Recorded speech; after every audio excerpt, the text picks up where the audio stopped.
On today's episode of Plastic Surgery Uncensored, Dr. Radi Rahban, board-certified plastic surgeon coming to you right from the middle of Beverly Hills, the mecca of makeovers, is going to discuss Botox, fillers, and day spas, oh my, how you can get exactly what you need.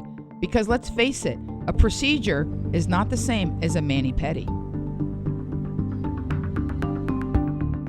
We are in Beverly Hills with Dr. Radi Rahban. And on this segment, this is one that's going to be near and dear to my heart, of Plastic Surgery Uncensored. We're going to talk about, I don't want to say quick fixes, but we're going to talk about Botox and fillers. But on this new sort of landscape of plastic surgery becoming accessible, attainable, all over the place, as you say, demystified, but more complicated in some ways, I'm a little concerned about the rise of the med spa. And I feel like that's something that we really have to talk about, because people can go to these places for Botox and fillers, but I feel like more and more there's a blurring of the lines. People treat these things like a hair salon, and yet they're going in for very serious procedures that can have problems. No, you said it excellent. And the problem we have with everything is, as things become more available and things become more accessible, on one side, it's great because now the masses have access to things that, say, perhaps 10, 15 years ago were maybe reserved for celebrities and or the elite. So that's wonderful. To have access to things that maybe you didn't have access to is a great advantage of the demystification and also the widespread availability. On the flip side, there's a huge issue with underregulation, and essentially it's become sort of like the Wild Wild West. It's kind of like the gold rush, because like as is sort of happening now with the pot industry, which is now the gates have been opened and God knows, and it'll be a while before they get it regulated. The same is true of I want to call this a non-surgical world. Surgeons already have issues, as we were talking about, with plastic surgeons, cosmetic surgeons, and oculoplasty and board certified. So that's a whole mishmash. Now we got this whole other world. And the problem with this whole other world is that people don't take it that seriously. So, Botox, fillers, I'm just going in and getting a little therapy. I'm just going to freeze my fat. All of these things seem so minor, yet they're not. And the end result of it is you got a lot of weird looking people, So all this, what it's doing, it's actually bad for the industry, because you have all these, can't tell you the number of times I've had people come in and like, oh, wait, I don't want to look like that crazy lady at the party. So you're creating all these monster-looking people. I always just yell, Lara Flynn Boyle. Yeah. Second thing is you are taking a lot of people's hard-earned money without producing the results that you are supposed to, and you're basically it's quackery. A lot of this is quackery. It's like selling snake oil. So we have to I don't know. And the last part of this is that, as I said to you before, is people are assuming incorrectly that there is an overriding governmental agency or someone monitoring this. In other words, if a spa exists and there's someone in it and they're injecting you, someone has checked these people out. You follow what I'm saying? Absolutely. But what do you mean? They have a license, right? And they have the degree. And the problem is the world of non-surgical interventions is much more lenient than the world of surgical interventions. Which sounds pretty lenient to some degree. Correct. So as a result, this is the problem we're running into. So we have people that aren't trained doing things. We have people doing things that aren't legal. We have people, we only hear about the egregious things like, oh, did you hear about that woman injecting cement in so-and-so's butt? People died. Yeah, but that's like, I'm not even talking about those crazy cases. I'm talking about here in Beverly Hills, in Brentwood, Santa Monica, Hollywood, New York, places like that. There are all kinds of spas, which is an umbrella term, where individuals are practicing medicine, in my estimation, without really much supervision or training. Well, it feels like everybody's, sort of jumping in the pretty pond because there's money to be made. 100%. So when you're talking day spa, med spa, these terms are interchangeable. They don't really mean anything, do they? No, it's a beauty destination. Okay. And the problem is that when you go to these places, your guards are down. You don't ask a lot of questions. You said you've been to them, right? I have several. So and as have and I'm sure of the people listening, 50% of the people who get stuff have gotten stuff done, if not more. So the question is, let me ask you something. Who injected you? A nurse? Okay, it's fine. Where was she trained? I don't know. Who trained her? Not sure. How long has she been training? Didn't know. What did she inject you with? That I know. What did she inject you with? Botox once. Diasport, I think, is one of them. Uh-huh. And what's the other one that's by Allergan that everybody gets? It's Juvederm. That's the guy. Did you see her open up the syringe in front of you? Yes. Okay. So the problem is people go to places and they're always very pretty. They always smell That's really true. good. That's true. And they always have amazing reviews online, which and free coffee. There you have They it. always have the cure. And then they all have amazing reviews online, which we know are self-fabricated. Now we do. And then the question then becomes so let me tell you the laws so you understand. At least Okay, in like California. who's running the ship? At least in California. In California. Okay. In order for a spa to exist, it needs to be run by a medical director. And what does their training need to be? They just need to be a doctor. So literally. Well, you say it just need to be. I bet some of these places don't have. No, they'll have a medical doctor on documentation. So what'll happen? Oh. You mean a pediatrician can be the medical? Yep. As long as there is a physician, a licensed physician supervising, and that's the big word, nurses can inject under the supervision of doctors. So let me tell you where all the pitfalls start. Okay. Number one, the physician that is so-called the medical director many times doesn't know anything about cosmetic surgery. They're just some guy. So the medical spa is owned by a business owner. Okay. They hire a physician to sort of qualify for the paperwork. And in reality, that person isn't there. Because technically, why is the law in place? Because they need to protect the patient. So there needs to be a medical director. They're directing. Are they supposed to be there in the building? Yes. So all the nurses who inject the patients must have run the patients by a physician prior to administering any treatment. In other words, the doctor needs to be the one that approves the patients to get the treatments that the nurses do. So technically he should be somewhere on the premises or in an office. He needs to be within reach and availability to discuss the case. So the problem that you run into is that's one issue. So that isn't happening. The biggest issue, that isn't even the biggest issue, believe it or not. The biggest issue is who trained the nurse? You want to say, oh, you're Dr. Bond, you're a plastic surgeon. You'll Google me, you'll see I went to 6 years of plastic surgery training, it's visible. The nurse has got what, a certificate from Allergan? Who trained her? How long has she been trained? And the problem is there is very little regulation. So the question then one asks is, so what's the big deal? So what, you got big lips? No, the problem is if you inject the wrong place, I'll give you an example. If you inject the wrong place, you could, for example, lose the tip of your nose. It's not and again, this isn't one of those 1 in a million cases. This happens a lot meaning enough, where it's something that you need to be very careful. If you inject the artery with a filler in the wrong place, you can lose necrosis or gangrene of your nose. You can go blind. Wow. So those are all some really big consequences. You don't have that issue when getting your nails done. So why are the two interchangeable? Well, when now my mind is like, when you have the doctor on premise, technically before the nurse does anything, they're supposed to kind of run back and say, hey, look, I'm thinking of doing this, this, and this. Correct. To patient in room 1. She's going to get some filler. Correct. And some Botox on the forehead. Yeah. Right. I don't think that happens all the time. No. So I'll give you an example. So I'll give you a perfect example. Me, myself, I've been in practice almost 15 years. I have always done all of my own injections, all my fillers, all my Botox. In the last year, after great contemplation, I finally decided, you know what? I will bring in an assistant in to help me. So with great reluctancy, I hired a nurse. But listen here, this is the key element. She trained under me for 5 months. Literally, I taught her every nuance about patient care. I am the one that trained her. So what I'm trying to say is it's not that it's a nurse and it's a doctor. It's the training that is lacking.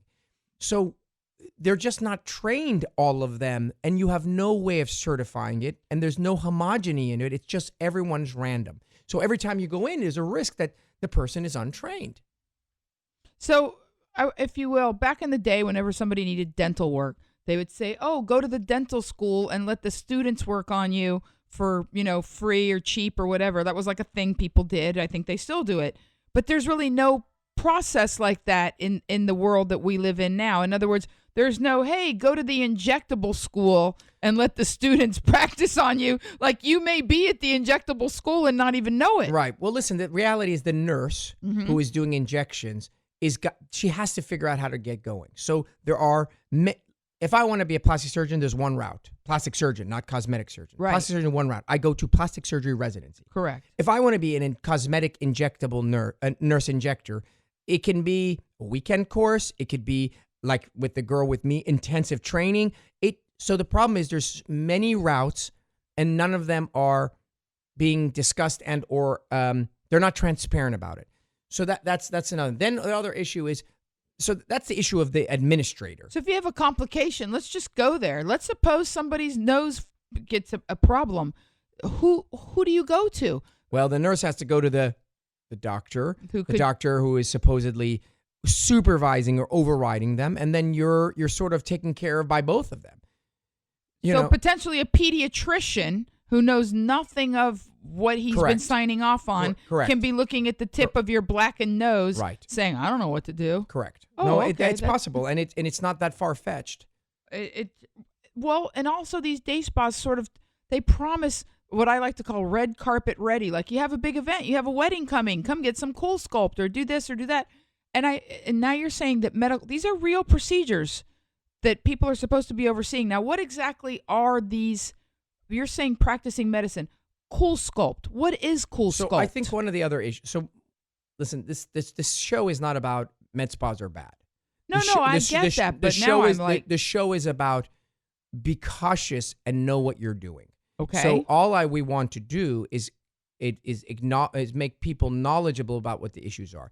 So the one issue with a med spa is that the director may not be overseeing the injectors. The second part with a med spa is that you have greatly varying degrees of training of the injectors. The third part of the med spa is that the procedures that they provide, many of them are quasi-effective. So the problem I have in general with the whole non-surgical world is if you come in my office, and I've been in practice for almost 15 years, you ask me, do you have X, Y, and Z machine? No. How about this laser? No. What about, well, why not? Don't you want to make money? Because I don't necessarily feel that the results of these machines, and there are thousands of them, are up to par to validate the exchange and the money. So yes, I have, for example, CoolSculpting. Why? Because that's one of two machines that I have that I research the hell out of, because for what they say they do, they're going to do it. So another big problem is that patients are going to these spas, and it happens in doctors' offices too. We just happen to be discussing spas. And they're getting treatments done that promise you a lot of things. Wrinkles will disappear. Skin will tighten. Discolorations will go away.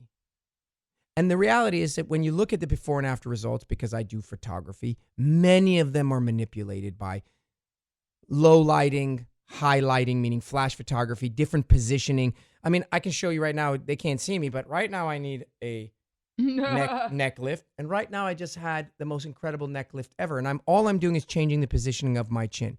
So when you look at these before and after results and you're giving these people your hard-earned money, hoping and praying that all of a sudden you're going to have an amazing jaw, you shouldn't be surprised when it's not there that effective, because you're looking at the results. That's why I'm big on getting the word out. But I think I want to circle back around this, because I think women really do need to understand something like CoolSculpt isn't a manicure. There could be a complication. There could be a problem. Yeah, there could listen, when you compare CoolSculpt to a facelift, of course it's much less. And it isn't that you shouldn't get it done, and it isn't that it's super risky. It's just that there are complications. Like, for example, CoolSculpting. You can get something called paradoxical hyperplasia, which means what? Which basically is fancy for the area that you tried to freeze and shrink actually gets larger and thicker and scars. Right. The treatment for that, unfortunately, is liposuction. It's more CoolSculpt. Is liposuction. So, you want to be, in general, you want to be in an environment where you feel that you're in a safe place. Not for when things go well, but for when the shit hits the fan. Mm-hmm. And I think that we live in a city here in LA where there's so many providers that you don't have to go to places that are like in a mall. No. Why not go to a reputable dermatologist office? I don't think people Why not understand. go to a doctor's office where there is someone there and it's a legit place? Because at least there's accountability and you know that there's someone supervising it. But I think in general, these other places where it's more of a marketing scheme, I think is very risky. And I think that I just would be cautious. I just want people to be savvy. That's what I think is the key. So one of the reason why I'm bringing this is, again, I've been to these several times, many times, over the years, many, many times. And I guess I want to ask a few, I'm sorry to dwell on this, but I think it's important that women know that there are doctors, actual like yourself, that do the Botox, the fillers, all of this under, I don't want to say supervision. You don't need supervision. You're the doctor. But there's a degree. That's the highest. That's the good. Sure, that would be the gold standard, in my opinion, is like if you can put it this way, if you can get Botox by a board-certified plastic surgeon versus a nurse, which may be very talented, but you have no idea her training, and the difference in cost is $3 a unit or $4 a unit, I don't understand why you would ever do that compromise. Is it because the spa is because of convenience? I don't get it. So for me, it doesn't make any sense. And yes, everything that these, most of these things can be done in more legit places. I think it's because women don't understand the difference. Back in the day, we didn't even talk about units. People weren't educated to that level. You went and got Botox and they charged you X amount per area. Very good. And now it became units. And as you're saying, as it becomes more the Wild West, people don't even know what questions to ask. So here's a good idea. So one of the things where you're going to run into problems is the actual products being injected, right? So you're going somewhere and someone is injecting you with poison. Botulinum toxin. Yeah. I asked you, remember I said, did you see them open the bottle? So a big area of Botox is dilution. Oh, it's not working.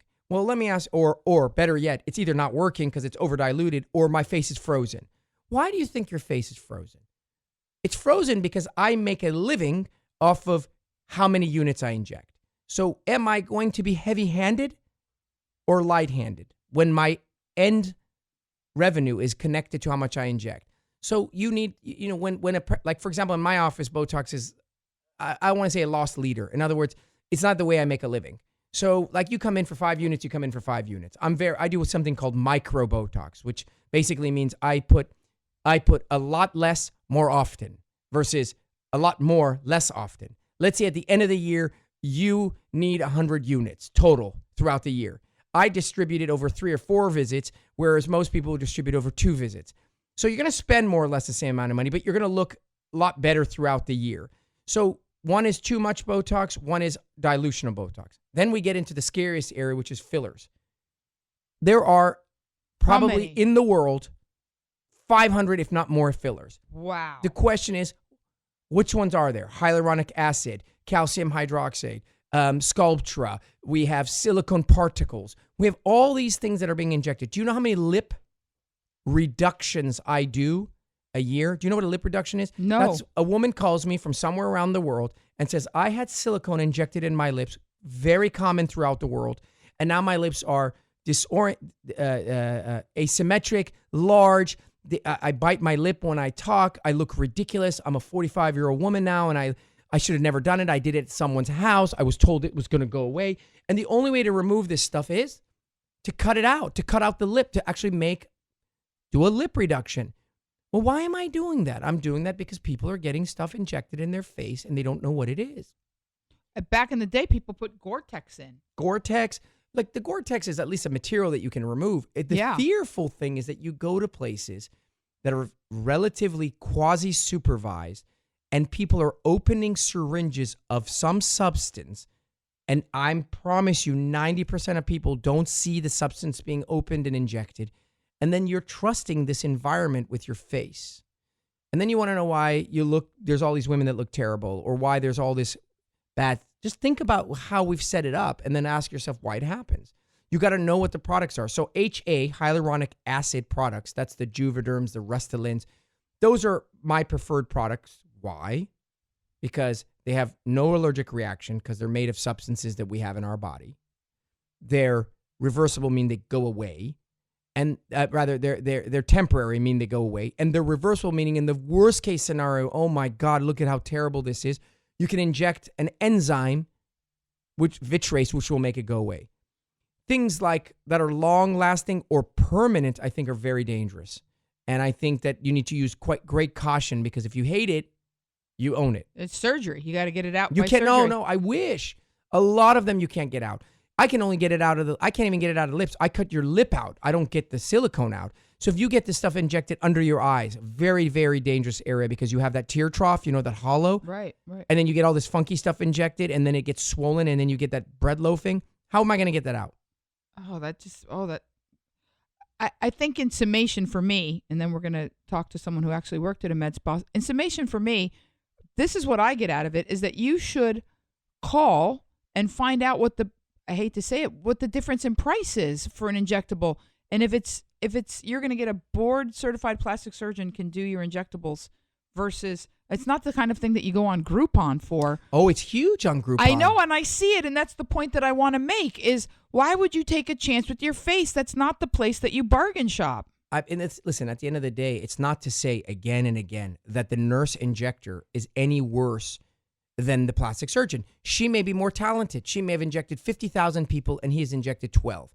I'm simply saying do more due diligence, ask about the training, skill level, and ask about the experience of the person injecting you. That's all I'm saying. And then be cautious, because theoretically you're assuming that there's some umbrella or overriding supervisor, and there really isn't.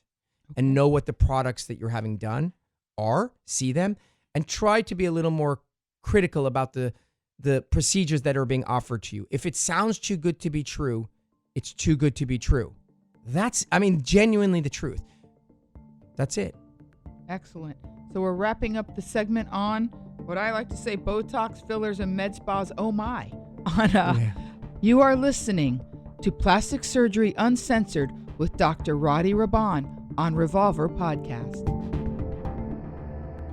On this episode of Plastic Surgery Uncensored, Dr. Rahban, you have walked us through the gamut of what can go very wrong and what you should look for to make sure things go right with fillers and Botox and med spas. But we actually have on the line a young lady that worked at a med spa, and I would love to ask Julie specifically about these. The medical director thing is the one that sticks in my mind, because you're saying there's no overarching body that protects these people. Well, there is supposed to be, but what I'm saying is in reality, it just you can rely on anyone but yourself. That's just the safest way to go about navigating the world today, and plastic surgery is no different.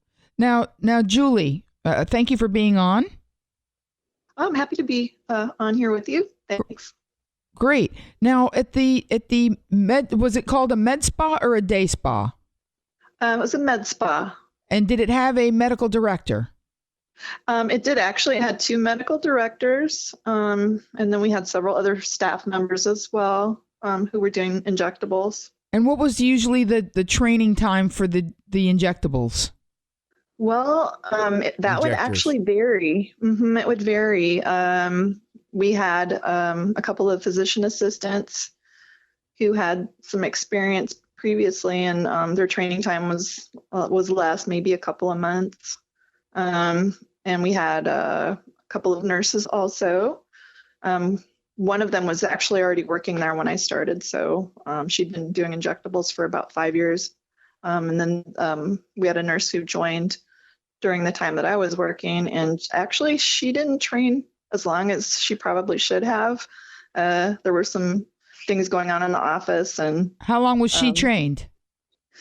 I would say she was only trained. She'd never done any injectables before whatsoever. And she was only trained for maybe 2 months. So can I ask you a question? Your medical directors, if I may ask you, what was their background? One of the doctors was an MD, started out in family medicine, and did that for several years.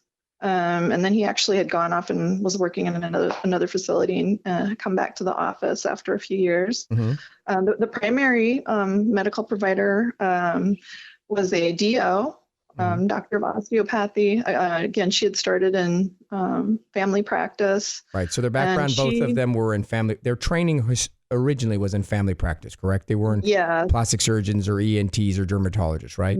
No, right. not at all. And then who trained, when you say that the training, some of the women, obviously, some of the injectors, whether they were nurses or physician assistants, excuse me, some of them were already trained, that's fine. But the ones that were brought in, and who trained them? Who's actually the one teaching them?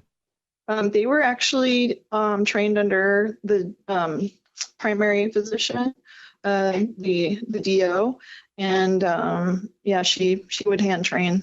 And then who trained the DO? Because the DO's training was in family practice, right? So right. So the question, the reason, you understand the logic we're asking, because at the end of the day, the question that all we want to make sure happens is that there's a safety in place for the patients. And so it's not to suggest that someone couldn't learn something, but the question one asks is who trained who then trained who? Is it the blind leading the blind, or how does that work? So do you know how that physician? That's a great question.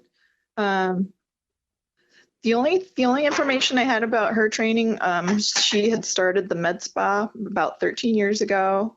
Mm-hmm. And I know she would be going to different seminars and certifications and things like that. But the only thing I knew is that she had 13 years of personal experience in doing the injecting. Right. So then, so the question really then what it lends to, and it's not that there's anything wrong, and she might be an amazing injector, but what we were discussing here was transparency and training and certification. And the problem is that in some instances, people are really well trained, and in some instances, people are quasi-trained. And the question is, how do you know? Is it because the facility is really pretty? That doesn't mean anything. Is it because there's a bunch of good Yelp reviews? Doesn't mean anything. All it's going to take is one wrong injection, and you go blind, and that'll be the end of it. So we're just trying to, when what you're describing is quite common, that there's a lot of these spas are run by non-surgeon, dermatology based. And it's quite common, I think, that family practitioners change gears and then run a spa. There's money to be made. And she alluded to the person who only got the 2 months training. You alluded, and I want to circle back around and ask you outright, were there problems, negative results? Did people have complaints? Did something go south? Luckily, there wasn't anything extremely major that happened with her, but we did have several complaints about the Botox that she was injecting. People were complaining that, it wasn't effective. Did you guys have any ptosis or eyelid droop? One of those. I mean, the thing with the reason why people get away with it, not as if they're being stealing, but get away with it is because the treatments do reverse. So you're lucky. But obviously, if you get one patient with an eyelid droop, it's a really unpleasant experience for that patient for several months. Did you guys have any of that eyelid droop? We actually did have one patient who had a ptosis, and she did leave the practice as a patient. She didn't want to come back to the practice. Yeah, and it can happen to the best of injectors. Don't get me wrong. What I'm just bringing up so that our listeners can understand is that, it's reversible, but I can tell you that for patients, it'll be a very unpleasant experience. And unfortunately, it is part of the learning curve, and everyone has to learn some way. It's just, again, just making sure that excellence is teaching is the really real important thing. Great. Well, Julie, I really appreciate you being on there because I feel like people need to know. Ask the medical director's training. Ask how they came to be part of a med spa versus, hey, I'm a DO that studied family practice and decided, I was going to take a couple of weekend injectable classes and open a spa. Absolutely. I think that's very important. You only have one face. Exactly. Thank you so much for being on with us. Appreciate it. If you loved Plastic Surgery Uncensored, and I'm sure you did, I don't even want to say if, we would love to get your feedback. If you enjoyed and found our podcast helpful, tell us why. Give us the review and subscribe on your favorite podcast platform. We can be found on Apple Podcasts, Google Podcasts, Spotify, iHeart, or you can go directly to revolverpodcast.com. If you have a topic you would like us to talk about, then please reach out to us on Facebook, Roddy Raban, Instagram at Dr. Roddy Raban, or RoddyRaban.com. You are listening to Plastic Surgery Uncensored with Dr. Roddy Raban on Revolver Podcast.